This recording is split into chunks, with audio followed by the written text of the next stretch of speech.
First, I'm just so delighted to be here at the Met after COVID and many years. I'm here on behalf of Reliance Foundation. The Reliance Foundation is supporting the exhibit, The Tree and the Serpent. It has Buddhist art from, I think, 2nd century BC to the 4th century AD, over 140 pieces. So I'm really, really excited to be here. I think,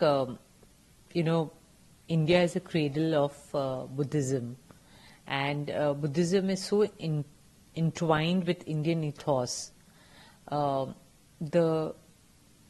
The tree means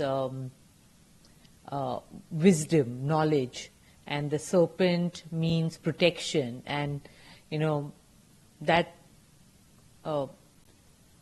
embodies the Buddhist philosophy of compassion and wisdom. So I think bringing the best of India to the world is what I said at the opening of the Nita Ambani Cultural Center. So we are trying to do this. This is the 4th exhibit at the Met. We started in 2016 with Nasreen Mohammadi, and also at NMACC we have promised and have the vision of bringing the best of the world to India. Right. So I'm kind of just delighted to be here and be a part of this very large exhibit on Buddhist art. I also learned earlier today that there were a few Met pieces that were at your cultural center back in the Yes. days. Are there more plans of getting more of Met exhibits to India, to your cultural center? Absolutely. I think we are looking at collaborating with various museums of the world to bring art to India. I mean, in the last 2 months after we opened, or 3 months, we've seen footfalls of nearly 5,000 to 6,000 people every day. Just for the 2 exhibits, we had over 1.5 lakh people coming. So I think India is just at the right place and at the right time. And there's so much on Indian culture that is interesting people around the globe. Yeah. Keeping that thought in mind, I mean, as a backdrop, in your experience, how much influence do you think that India holds in the West today, and how has India's image really changed over the years? You've been coming to New York often. How has it all changed for India, and what people think about India? I think I can see the transition in front of my eyes. I came here for the first time as a young bride at 21. And today I can say that, I sit here as a very proud Indian. There's been so much of global interest in Indianness, in Indian culture, and so much appreciation for what India holds. And also I think our young Indians are leading the way for this change.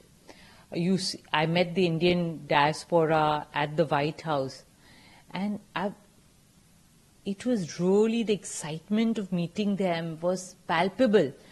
They are doing so well, in healthcare, at NASA, at culture, at media, at businesses. So they're actually leading the way, and so many Indian leaders are heading international corporations. So I just think that the confidence in India at this moment is so high, and it's wonderful to see this happening. You just just mentioned about the White House, not too long ago you were here in the United States, you attended the state dinner, you did the lunch at the State Department, you really rubbed shoulders with the who's who of America and India. What was it like inside, and where do you think that in the India and US relations stand today, under the Prime Minister's leadership? I think it was wonderful to experience the deepening of friendships between the oldest democracy and the largest democracy. I think it was a historic visit, and to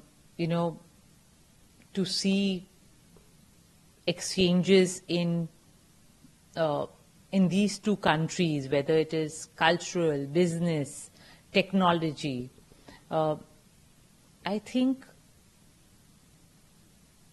this century, as I always say, is going to belong to the youth of our nation. We have 50% of our population under the age of 25, and it's young girls and boys like you all are, making India shine and proud, and this meeting is only going to strengthen the relationships between these two countries. Right. When you talk to people, not just the Indian diaspora, but you speak to people who are Americans who follow the baseball game, T-ball, you talk cricket to them, what is the interest like in the United States? I think it's a growing interest.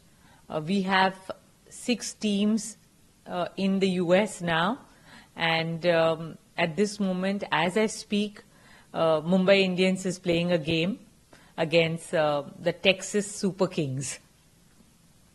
So overall, it's just there is an interest in America? Yeah, I think so. In fact, our Prime Minister at the White House State Dinner spoke about cricket, and there are so many people who have invested in these 6 teams.